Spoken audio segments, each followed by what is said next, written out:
حول ولا قوة إلا بالله العلي العظيم।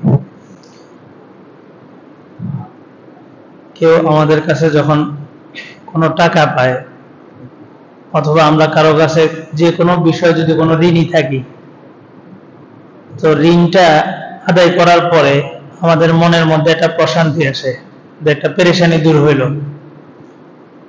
কেউ আমার একটা উপকার করছে, আমি তার আরেকটা উপকার করা পর্যন্ত তার কাছে একটা ঋণী হয়ে থাকি, নিজেকে ছোট মনে হয়। যখন তারও একটা উপকার করি তখন নিজের কাছে ভালো লাগে। অথবা রাষ্ট্রীয় যে ট্যাক্স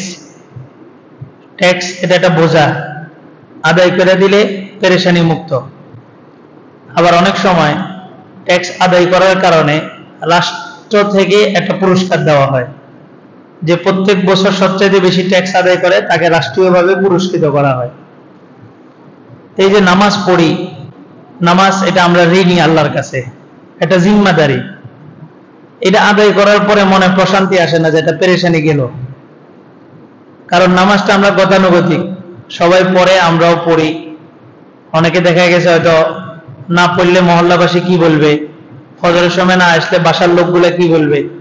কিন্তু নামাজটা যে এটা জিম্মাদারি, এটা আদায় করলাম, একটু পেরেশানি মুক্ত হইলাম, অথবা এই নামাজ পড়ার মাধ্যমে আল্লাহ তাআলা কতগুলো পুরস্কার দিবে, একটু খুশি হইলাম, এমন হয় না। নামাজি ব্যক্তির ব্যাপারে 5টা হাদিসে 5টা পুরস্কারের কথা বলা হয়েছে। একটা হাদিসের মধ্যে আসছে যে আল্লাহ তাআলা যে ব্যক্তি 5 ওয়াক্ত নামাজ সময় মতো গুরুত্ব সহকারে আদায় করবে, তার দুনিয়াতে রিজিকের অভাব দূর করে দিবেন, কখনো তার রিজিকের অভাব হবে না। এবং 5 ওয়াক্ত নামাজের প্রত্যেক ওয়াক্তের বিশেষ কিছু পুরস্কার আছে। তো 1 নম্বর পুরস্কার ছিল তার রিজিকের অভাব দূর করে দিবে। আজকে দুনিয়াতে আমরা সারাক্ষণ পেরেশানিতে থাকি, কিসের জন্য? রিজিক। সকাল থেকে সন্ধ্যা রাত পর্যন্ত মেহনত করতেছি, মাথার ঘাম পায়ে ফেলতেছি, শুধুমাত্র রিজিক। আল্লাহ বলেন যে নামাজ যদি ঠিক মতো আদায় করো, আমি তোমার রিজিকের অভাব দূর করে দিব। আরেক হাদিসের মধ্যে আসছে আল্লাহ তাআলা বলেন, যে ব্যক্তি 5 ওয়াক্ত নামাজ ঠিক মতো আদায় করবে, তার কবরের আযাব মাফ, কবরের আযাব, কবরের পেরেশানি দূর করে দিবেন। হাদিসের মধ্যে আসছে কবর হইল আখিরাতের যতগুলা ঘাটি আছে, সর্বপ্রথম ঘাটির নাম হচ্ছে কবর। যে ব্যক্তি কবরে ছাড় পেয়ে গেল, তার বাকি সব ঘাটিগুলা সহজ হবে।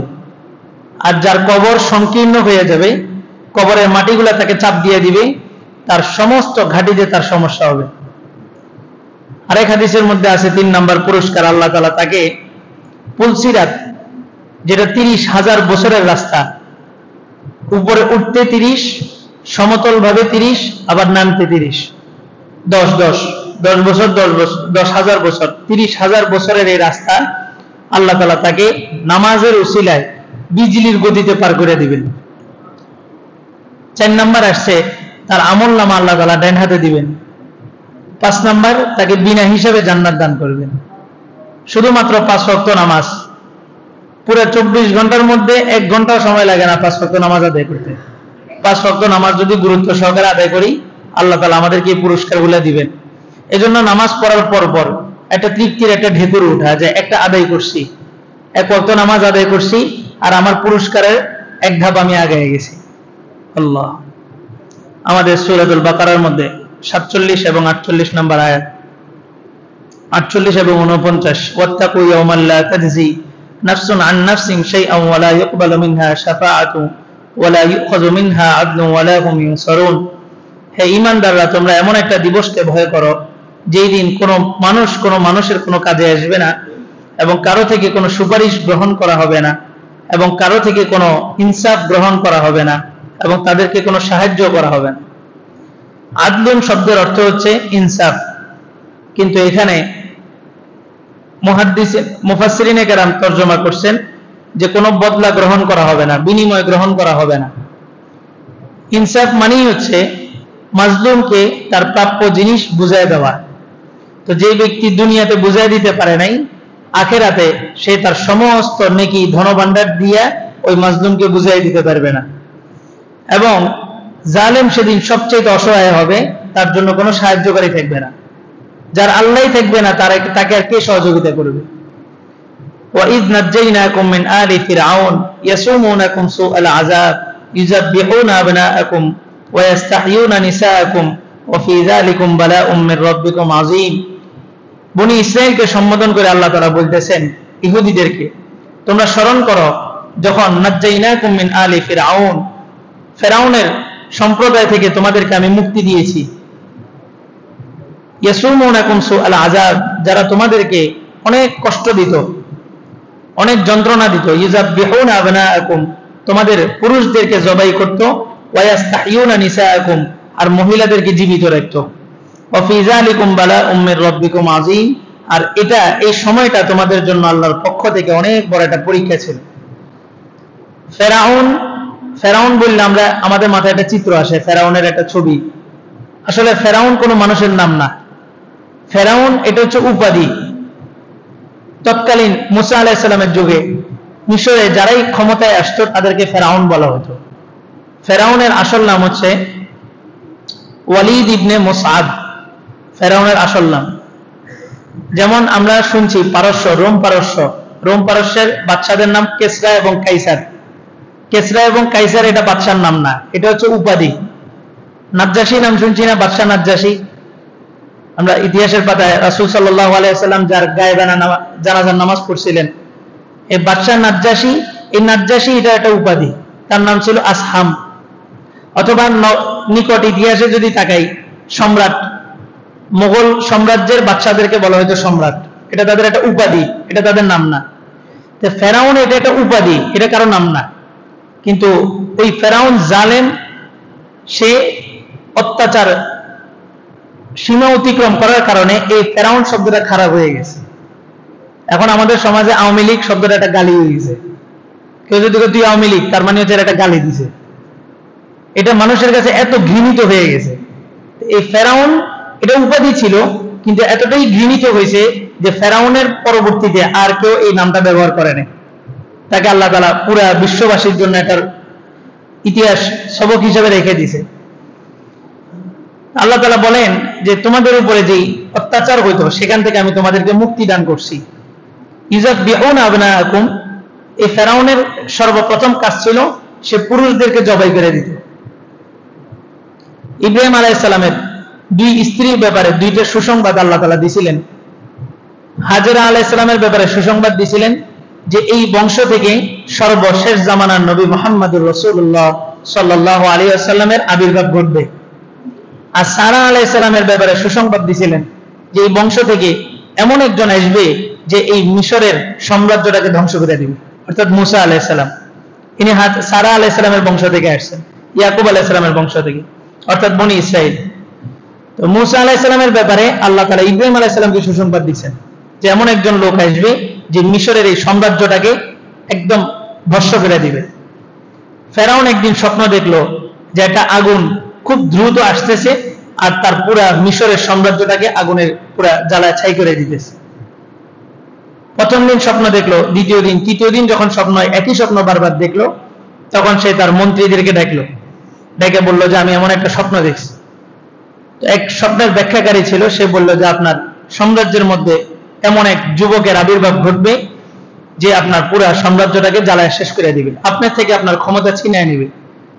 তো বলে যে যুবক কি এখনো জন্মগ্রহণ করছে? তো বলে যে না, এখনো জন্মগ্রহণ করে নাই। তখন ফেরাউন মিশরের সমস্ত ধাত্রীদেরকে ডাকলো যারা বাচ্চা প্রসব করে, তখন তার সিজারা ছিল না, নর্মাল ডেলিভারি।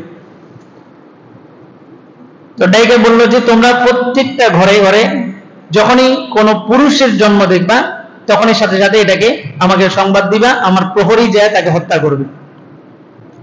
ইউযাব্বিহুনা আবনাআকুম, সে এভাবে সমস্ত ছেলেগুলোকে জবাই করা শুরু করলো। যত ছেলে জন্মগ্রহণ করে সবাইকে জবাই করা শুরু করলো। একটা পর্যায়ে মন্ত্রীরা খেয়াল করলো যে এভাবে যদি পুরুষের জন্ম যদি বন্ধ করে দেওয়া হয় তাহলে আগামীর প্রজন্ম তো নাই, প্রজন্ম তো শেষ হয়ে যেতেছে। তো ফেরাউনের দাসী ছিল হচ্ছে বনি ইসরাইল, ফেরাউন এদের উপরে রাজত্ব করত। তো যদি এভাবে এদের প্রজন্মকে শেষ করে দেওয়া হয় তাহলে অদূর ভবিষ্যতে ফেরাউন কার উপরে রাজত্ব করবে? আপনারা মুসল্লি আছেন বলেই তো আমি ইমাম, আমি একা একা তো আর ইমাম না। তো ফেরাউন জনবল আছে বলেই সে ক্ষমতার দাবি করছে, খোদা দাবি করছে। তখন সিদ্ধান্ত হলো যে 1 বছর হত্যা করা হবে, 1 বছর হত্যা করা হবে না। তো আল্লাহ তাআলা কত বড় ক্ষমতার অধিকারী। আল্লাহ তাআলা চাইলে যেই বছর হত্যা করা হবে না ওই বছর মুসা আলাইহিস সালামকে পাঠাইতে পারতেন, কিন্তু আল্লাহ তাআলা ওই বছর পাঠান নাই। আল্লাহ তাআলা ওই বছরই পাঠাইছেন যে বছর হত্যা করার পালা ছিল। এটা আল্লাহ তাআলা প্রমাণ করছেন লা ইলাহা ইল্লাল্লাহ, সমস্ত ক্ষমতার মালিক আল্লাহ। আর আল্লাহ তাআলা মুসা আলাইহিস সালামের ব্যাপারে বলছেন ওয়াসতানাতু লিনাফসি, সমস্ত নবীদেরকে পাঠাইছি আমার রিসালাতকে পৌঁছায় দেওয়ার জন্য, আর মুসা তোমাকে পৃথিবীতে পাঠাইছি শুধুমাত্র আমি রবের পরিচয় দেওয়ার জন্য। পদে পদে মুসা আলাইহিস সালামের পুরোটা জীবনীর মধ্যে জায়গায় জায়গায় আল্লাহ তাআলার পরিচয় আছে। সামনে সমুদ্র, পিছনে ফেরাউনের বাহিনী, বাহ্যিক বিবেক বলে যে শেষ, ধরা খেয়ে গেছে, এবং বনী ইসরাঈলও গালাগালি শুরু করছে মুসা আলাইহিস সালামকে যে আমরা এতদিন যাইছিলাম, দাসী ছিলাম, কিন্তু জীবন তো ছিল, এখন ফেরাউনের হাতে আমাদেরকে তো তুমি আমাদের জীবনও শেষ করে দিবা। মুসা আলাইহিস সালাম বললেন কাল্লা ইন্না মাইয়া রব্বি সায়াদিন, অসম্ভব, আমার রব যেহেতু আমাকে বের হতে বলছেন, আমার রব অবশ্যই আমাকে রাস্তা দেখাবেন। আল্লাহ তাআলা আয়াত নাযিল করলেন ফাদরিব বিআসাকাল হাজার, পাথরের উপরে বাড়ি দিতে বলছে। মুফাসসিরিনে কেরাম বলেন এই যে মুসা আলাইহিস সালাম লাঠিটা দিয়া যে সমুদ্রের পাড়ে অথবা পাথরের উপরে যে বাড়িটা দিবেন, মূলত এই লাঠি দ্বারা সমুদ্রের উপরে বাড়ি দেন নাই, পাথরের উপরে বাড়ি দেন নাই, এই লাঠিটা দ্বারা প্রত্যেকটা মুমিনের বিবেকের মধ্যে বাড়ি দিবেন, যে মনে রাখবা যেখানেই আটকায় যাও একমাত্র তোমাদেরকে উদ্ধারকারী আল্লাহ, সর্ব অবস্থায় আল্লাহর উপরে বিশ্বাস করতে হবে। সবকিছু ঠিকঠাক আছে আমরা বলি যে আল্লাহকে মানি, এটা না। পরীক্ষার মধ্যে পড়বো তখনও যদি বলতে পারি যে হ্যাঁ এখান থেকে আমার আল্লাহই আমাকে উদ্ধার করবে, সেটা হচ্ছে প্রকৃত ঈমান। এটা কিতাবের মধ্যে আসছে, একজন পাহাড়ের উপর থেকে পড়ে যেতেছে নিচে, অনেক উঁচু পাহাড় থেকে পড়ার সময় একটা গাছের ডাল সে ধরছে, সর্বশেষ তার আশ্রয় হিসাবে একটা গাছের ডাল ধরছে। গায়ের থেকে আওয়াজ আসছে বান্দা তুমি ওই ডালটাও ছেড়ে দাও। এই সময় এই ডালটা ছেড়ে দিয়া আল্লাহর উপরে ভরসা করার নামই হচ্ছে ঈমান। সবকিছু ব্যবস্থা আছে, আমার রিজিক আসার ব্যবস্থা আছে, দোকান থেকে সবকিছু আসতেছে, এটার ব্যবস্থা ওটার ব্যবস্থা, এই সবকিছু ব্যবস্থা থাকার পরে বলতেছি আল্লাহকে মানি। এটা যতটা শক্তিশালী, যখন আমার কিছুই থাকবে না, চতুর্দিক থেকে আমি বেষ্টন হয়ে যাব, তখন দাঁড়ায় যদি বলতে পারি যে আমি আল্লাহকে মানি, আল্লাহর উপরে ভরসা, আল্লাহই আমাকে হেফাজত করবে, ওই ঈমানটা হচ্ছে সবচেয়ে পাওয়ারফুল, যেটা সাহাবীদের ছিল। সাহাবীরা, আমরা এখন নামাজ পড়ি, দায়িত্ব আদায় হয়েছে মনে হয় না, আর সাহাবীরা কতটা সাদাসিধা ছিলেন। একদিন রাসূল বললেন ঘি খাইবা, ঘি, খাঁটি ঘি, এটা খাইলে স্বাস্থ্য বাড়ে। সাহাবায়ে কেরাম কতটা দুনিয়া বৈরাগী ছিলেন, কতটা অবুঝ ছিলেন, ওনারা রুটি দিয়ে ঘি খাইতেছেন আর এভাবে হাতের দিকে তাকায় আছেন যে মোটা হইতেছে কিনা। কতটা সাদাসিধা ছিলেন, আর রাসূলের কথার উপরে কতটা বিশ্বাস ছিল যে রাসূল বলছে মোটা হয়, তো খাইতেছে আর হাতের দিকে তাকায় আছে যে মোটা হইতেছে কিনা। মানে রাসূল বলছে এটাই বাস্তব। রাসূল একদিন বললেন লা ইয়াস্তামিউ গুবারুন ফি সাবিলিল্লাহি ওয়া দুখানু জাহান্নাম, আল্লাহর রাস্তার ধুলাবালি আর জাহান্নামের ধোঁয়া কখনো একসাথে হবে না। যে ব্যক্তি আল্লাহর রাস্তায় বের হয়েছে, আল্লাহর রাস্তার ধুলাবালি তার শরীরে স্পর্শ করছে, শরীরের ওই জায়গাগুলা জাহান্নামের ধোঁয়া কখনোই স্পর্শ করবে না। তো জাহান্নামের ধোঁয়া যদি স্পর্শ না করে আগুন তো লাগবেই না। সাহাবায়ে কেরাম মসজিদ থেকে উঠে দিছেন দৌড়, এক দৌড় দিয়ে মরুভূমির বালুর মধ্যে যায় গড়াগড়ি শুরু করছেন, বালু মাথায়, তাদের শরীরের সব জায়গায় বালু মাথা শুরু করছে। কি ব্যাপার? তাহলে যে রাসূল আমরা তো এখন সফরের মধ্যে আছি, আল্লাহর রাস্তার মধ্যে আছি, জিহাদে যাইতেছিলেন, তখন রাসূল উদ্বুদ্ধ করার জন্য এই হাদিস বলছিলেন জিহাদের জন্য। সাহাবায়ে কেরাম তৎক্ষণাৎ যায় বালু মাখা শুরু করে দিয়েছে, কাজে আল্লাহর রাস্তার ধুলাবালি যেখানে লাগবে জাহান্নামের ধোঁয়া সেখানে লাগবে না। এতটা সাদাসিধা ছিলেন এবং এতটা বিশ্বাসী ছিলেন, রাসূল বলছে মানে এটাই হবে। আল্লাহ তা আল্লাহ তাআলা মুসা আলাইহিস সালামকে এমন এক বছরে পাঠাইছেন যে বছর হত্যার পালা ছিল। ওয়ায়াস্তাহিউনা নিসাআকুম, তারা মহিলাদেরকে জীবিত রাখতো। ওয়া ফি যালিকুম বালাউম মির রাব্বিকুম আযীম। ওয়ায়াস্তাহিউনা নিসাআকুম, এটার অন্য এক ব্যাখ্যায় আসছে পুরুষদেরকে জবাই করত আর মহিলাদেরকে ধর্ষণ করত, এমন একটা ব্যাখ্যা আসছে। ওয়া ফি যালিকুম বালাউম মির রাব্বিকুম আযীম, আল্লাহ তাআলা তোমাদেরকে কঠিন এক পরীক্ষা নিছেন, পরীক্ষাতে তারা পাস করছে, মুসা আলাইহিস সালাম যেভাবে বলছে তারা মানছে, এরপর আল্লাহ তাআলা তাদেরকে পুরস্কার দিয়েছে, মান্না সালো, জান্নাত থেকে খানা আসছে। তা আল্লাহ তাআলা আমাদেরকে লম্বা একটা সময় পরীক্ষা নিছেন, পরীক্ষা নেওয়ার পরে আল্লাহ তাআলা আমাদেরকে এখন একটা পুরস্কার দিয়েছেন, খেলাফতের একটা সুযোগ দিয়েছেন, ইসলামী হুকুমত কায়েম করার একটা সুযোগ আসছে। আমরা যদি সময়টা দেয় এসেও যদি আমরা সোজা না হই, পরিবর্তন না হই, তো আল্লাহ তাআলা আবার আমাদের উপরে কোনো না কোনো এক জালেম শাসককে চাপায় দিবেন। ক্ষমতা আমি আর আপনি চাইলে জোর করে আমাদের হাতে নিতে পারবো না।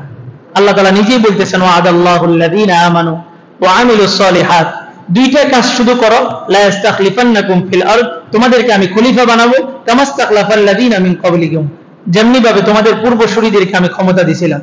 এক নাম্বার কাজ হচ্ছে পরিপূর্ণ ঈমান আনো, দুই নাম্বার কাজ হচ্ছে আমালে সালেহ, নেক আমল করো। এই দুইটা কাজ করলেই আল্লাহ তাআলা আবার আমাদেরকে খেলাফতের সুযোগ দিবেন। ইসলামিক খেলাফত ধ্বংস হয়েছে 100 বছরের দ্বার প্রান্তে আছি আমরা। 1924 শেষ বা 25 শুরু, এই সময়টাতে ইসলামিক খেলাফত ধ্বংস হয়েছে। এখন আবার 2024-25 100 বছর দ্বার প্রান্তে আমরা। এখন শুধু যদি আমরা ঐক্য থাকি, নিজেদের আমলগুলোকে যদি ঠিক করি, ঈমান আমল ঠিক করি, তো আল্লাহ তাআলা আবার অটোমেটিক আমাদেরকে আল্লাহ তাআলা আবার ইসলামী হুকুমতের একটা সুযোগ দিবেন। আল্লাহ তাআলা আমাদেরকে বুঝার আমল করার তৌফিক দান করুন। সকালে ইশরাকের 2 রাকাত নামাজ পড়লে আল্লাহ তাআলা একটা কবুল হজের সওয়াব দান করেন। 2 রাকাত নামাজ পড়লে শরীরের যতগুলো অঙ্গ প্রত্যঙ্গ আছে 365টা জোড়া, সবগুলা জোড়ার পক্ষ থেকে আল্লাহ তাআলা শুকরিয়া আদায় করে দেন। এজন্য 2 রাকাত নামাজ 3-4 মিনিট লাগবে, একটু 2 রাকাত নামাজ পড়ে তারপর আমরা যাব।